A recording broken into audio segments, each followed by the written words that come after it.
तो दोस्तों वीडियो शुरू करने से पहले अगर आप हमारे चैनल पर नए आए हैं तो चैनल को सब्सक्राइब जरूर कर लें और पास में बेल वाले आइकन को भी जरूर दबा लें ताकि हमारे आने वाली वीडियो की नोटिफिकेशन आपको मिलती रहे। स्वागत है आप सभी का ग्रीनटन यूट्यूब चैनल में। आगामी प्रतियोगी परीक्षाओं को देखते हुए हमने ये तय किया है कि हम प्रतिदिन सुबह 6 बजे उत्तराखंड से संबंधित 30 महत्वपूर्ण यूनिक प्रश्न लेकर आएंगे, जो कि यूके ट्रिपल एस सी के सिलेबस को ध्यान में रखते हुए तैयार किए गए हैं।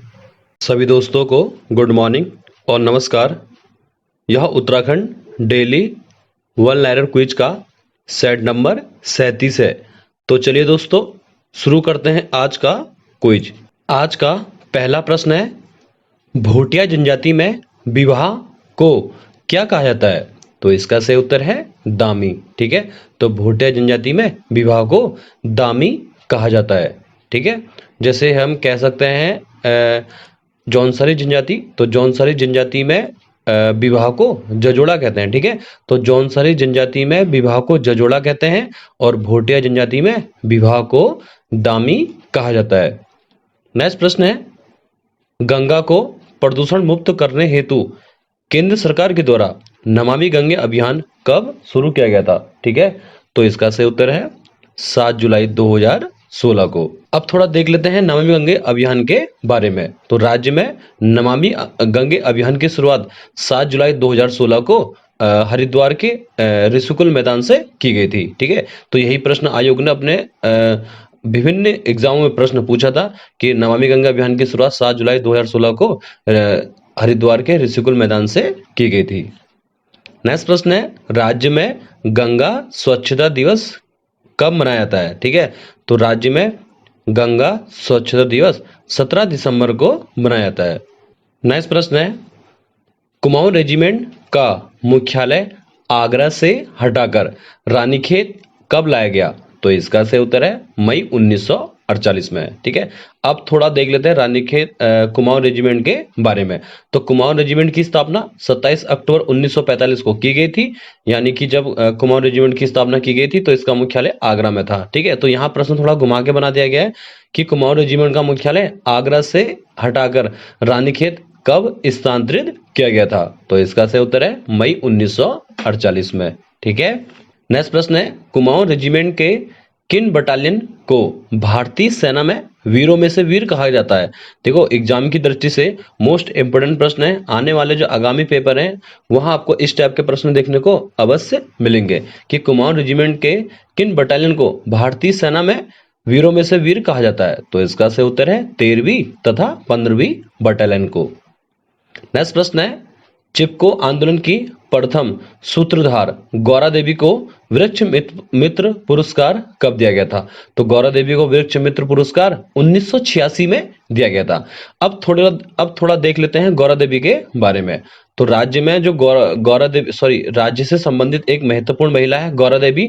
तो गौरा देवी जो है भोटिया जनजाति से संबंधित है और गौरा देवी का जन्म 1925 को लाता गांव चमोली में हुआ था और गौरा देवी की मृत्यु 4 जुलाई 1991 को हुई थी। ठीक है, और गौरा देवी को वृक्ष मित्र पुरस्कार 1986 में दिया गया था, जो एग्जाम की दृष्टि से मोस्ट इंपोर्टेंट प्रश्न है। नेक्स्ट प्रश्न है, विज्ञान प्रगति पत्रिका के संपादन से जुड़ी हैं। तो विज्ञान प्रगति पत्रिका के संपादन से कौन जुड़ी है? तो इसका सही उत्तर है दीक्षा बिष्ट। नेक्स्ट प्रश्न है, इंपॉर्टेंट प्रश्न है कि स्थानीय बोली में थारू परिवार जाना जाता है। ठीक है, तो स्थानीय बोली में थारू परिवार संघ के नाम से जाना जाता था। नेक्स्ट प्रश्न है, पिथौरागढ़ का उत्तर पूर्वी भूखंड प्राचीन काल में कहलाता था। ठीक है, तो पिथौरागढ़ का जो उत्तर पूर्वी भूखंड प्राचीन काल में सिरा राज्य के नाम से जाना जाता था। नेक्स्ट प्रश्न है, प्रदीप शाह के शासनकाल में गढ़वाल ने काफी समृद्धि प्राप्त की थी, तो वो सिंहासन पर कब बैठे थे? ठीक है, तो प्रश्न पूछा गया है कि प्रदीप शाह के शासनकाल में गढ़वाल ने काफी समृद्धि प्राप्त की, वह सिंहासन पर कब बैठे थे? तो इसका सही उत्तर है 1717 में। ठीक है, आयोग ने अपने प्रीवियस पेपर में यानी कि एडीओ यानी कि 25 नवंबर 2018 को कनिष्ठ का पेपर हुआ था, तो वहां पे प्रश्न पूछा गया था। ठीक है, तो प्रदीप शाह से संबंधित, तो प्रदीप शाह का कार्यकाल पवार वंश में 1717 से 1773 तक था। नेक्स्ट प्रश्न है, जौनसार क्षेत्र में कितने सयाणा क्षेत्रों का एक सदर सयाणा होता है? ठीक है, प्रश्न मैं आपको पुनः रिपीट कर रहा हूं कि जौनसार क्षेत्र में कितने सयाणा क्षेत्रों का एक सदर सयाणा होता है? तो इसका सही उत्तर है 4। नेक्स्ट प्रश्न है, और उत्तराखंड साहित्य से संबंधित है, तो प्रख्यात गढ़वाली रचना भूमियाल रचित है, तो भूमियाल के लेखक कौन है? तो इसका सही उत्तर है अबोध बंधु बहुगुणा के द्वारा भूमियाल पुस्तक लिखी गई थी। नेक्स्ट प्रश्न है, 1917 ईस्वी में अल्मोड़ा में आयोजित कुमाऊं परिषद के पहले अधिवेशन की अध्यक्षता की गई थी, तो इसका सही उत्तर है जयदत्त जोशी के द्वारा। ठीक है, अब थोड़ा देख लेते हैं कुमाऊं परिषद के बारे में। कुमाऊं परिषद की स्थापना 30 सितंबर 1916 को की गई थी, और कुमाऊं परिषद का कांग्रेस में विलय कब किया गया था? तो 1926 में किया गया था। तो यहां प्रश्न पूछा गया है कि 1917 में अल्मोड़ा में आयोजित कुमाऊं परिषद के पहले अधिवेशन की अध्यक्षता किसने की थी? तो जयदत्त जोशी के द्वारा। ठीक है, तो कुमाऊं हर पेपर में यूके ट्रिपल एससी में यूके ट्रिपल एससी या यूके पीएससी के कोई भी एग्जाम हो तो कुमाऊं परिषद से संबंधित कुछ ना कुछ प्रश्न जरूर बनता है। नेक्स्ट प्रश्न है, मध्य महेश्वर नाथ में भगवान शिव की प्रतिमा के किस भाग की पूजा की जाती है? तो इसका सही उत्तर है नाभि की। ठीक है, अब थोड़ा देख लेते हैं मध्य महेश्वर नाथ के बारे में। ठीक है, पंच केदारों में द्वितीय केदार है आपका मध्य महेश्वर नाथ। ठीक है, पंच केदारों में द्वितीय केदार पूछेगा योग तो मध्य महेश्वर नाथ है, जो रुद्रप्रयाग जनपद में स्थित है मध्य महेश्वर नाथ। ठीक है, तो मध्य महेश्वर नाथ में भगवान शिव के किस भाग की पूजा की जाती है? तो नाभि की पूजा की जाती है, और मध्य महेश्वर नाथ पांडव शैली से निर्मित है। नेक्स्ट प्रश्न है, उत्तराखंड साहित्य से संबंधित है, गढ़वाल दर्शन पुस्तक के लेखक हैं, तो इसका सही उत्तर है शिवानंद नौटियाल। इसकी जगह प्रश्न पूछेगा जा सकता है यूके पीएससी या यूके ट्रिपल एससी पूछेगा कि गढ़वाल वर्णन पुस्तक किसकी है? तो गढ़वाल वर्णन पुस्तक हरे कृष्ण रतुड़ी के द्वारा लिखी गई थी। नेक्स्ट प्रश्न है, टिहरी रियासत में पौनी टूटी किस प्रकार का करता? तो टिहरी रियासत में पौन टूटी या पौनी टूटी जो है आपका किस प्रकार का करता? तो इसका सही उत्तर है आयात और निर्यात कर। नेक्स्ट प्रश्न है, इंपोर्टेंट प्रश्न है, झुमड़ा क्या है? ठीक है, आयोग पूछ सकता है कि निम्न में से झुमड़ा क्या है? तो इसका सही उत्तर है थारुओं का नृत्य गीत। नेक्स्ट प्रश्न है, सरकार ने भोटिया जनजाति को अनुसूचित जनजाति यानी कि एसटी में अधिसूचित कब किया था? तो इसका सही उत्तर है 1967 में। ठीक है, तो सरकार ने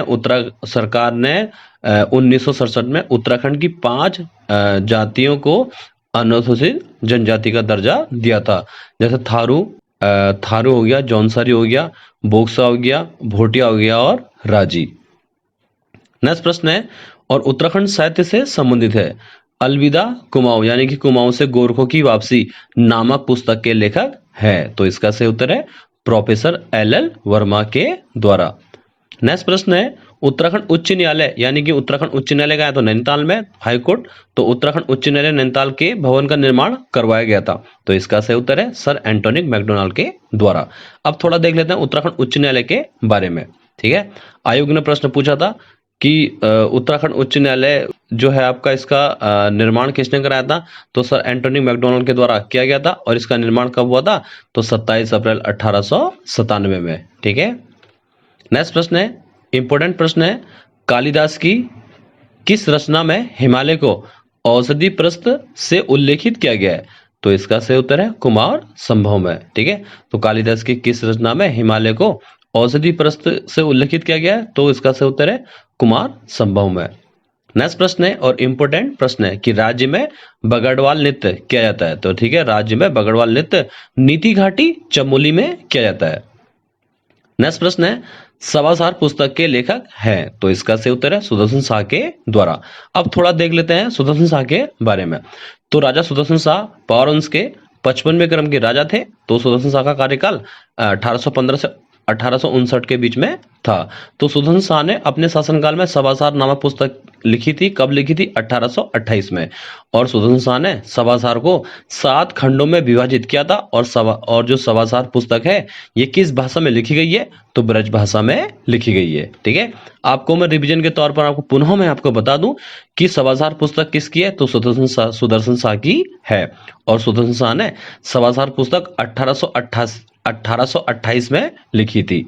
ठीक है, और कितने भागों में सभासार को बांटा गया है? तो 7 खंडों में विभाजित किया गया है। और सभासार पुस्तक स्वतंत्र शाह ने 1828 में किस भाषा में लिखी थी? तो ब्रज भाषा में।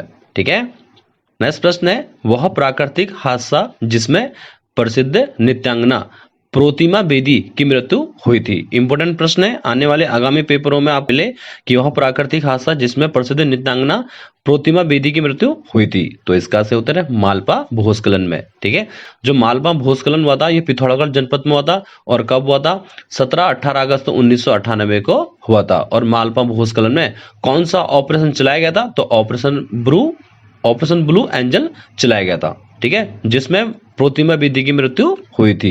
नेक्स्ट प्रश्न है और इंपोर्टेंट प्रश्न है, चंपावत के बालेश्वर मंदिर से प्राप्त अभिलेख किस शासक से संबंधित है? तो इसका सही उत्तर है कराचल देव के।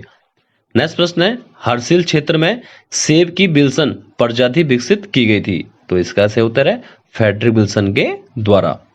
नेक्स्ट प्रश्न है, राजी जनजाति के निवास स्थान को कहते हैं। ठीक है, तो राजी जनजाति के निवास स्थान को रौतीड़ा कहते हैं। नेक्स्ट प्रश्न है, कसार देवी मंदिर यानी कि अल्मोड़ा में है। तो कसार देवी मंदिर अल्मोड़ा में है और किस पर्वत पर स्थित है? तो कश्यप पर्वत पर स्थित है। तो आयोग ने इस प्रश्न को अपने प्रीवियस पेपर में पूछा था। नेक्स्ट प्रश्न है और इंपोर्टेंट प्रश्न है, हमेल निम्न में से हमेल है या हमेल है?